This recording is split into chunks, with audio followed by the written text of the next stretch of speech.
বাংলাদেশের বাজারে আবারও স্বর্ণের দাম নিয়ে বড় সুখবর দিয়েছে বাজুস। মাত্র 24 ঘন্টার ব্যবধানে কমেছে স্বর্ণের দাম। তো কোন ক্যারেটে কত টাকা কমলো সোনার দাম, বিস্তারিত জানবো এই ভিডিওতে। তার আগে ভিডিওতে একটা লাইক দিয়ে কমেন্ট করুন আপনি ভিডিওটা বাংলাদেশের কোন জেলা থেকে দেখছেন। এছাড়া প্রতিদিন সোনা রূপার দাম সম্পর্কে বিস্তারিত জানতে পেজটা ফলো করুন আর ভিডিওটা শেয়ার করতে ভুলবেন না। তো চলুন বিস্তারিত জেনে নেওয়া যাক।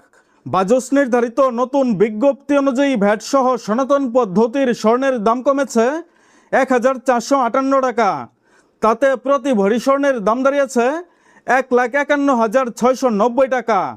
এছাড়া 18 ক্যারেট ভরিতে 1749 টাকা দাম কমিয়ে প্রতি ভরি স্বর্ণের দাম হয়েছে 1,85,691 টাকা।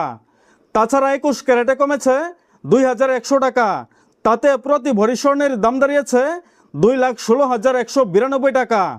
অন্যদিকে সবচেয়ে ভালো মানের অর্থাৎ হলমার্কযুক্ত 22 ক্যারেট প্রতি ভরিতে 2,216 টাকা কমিয়ে 2,24,340 টাকা নির্ধারণ করেছে বাংলাদেশ জুয়েলার্স অ্যাসোসিয়েশন বাজুস।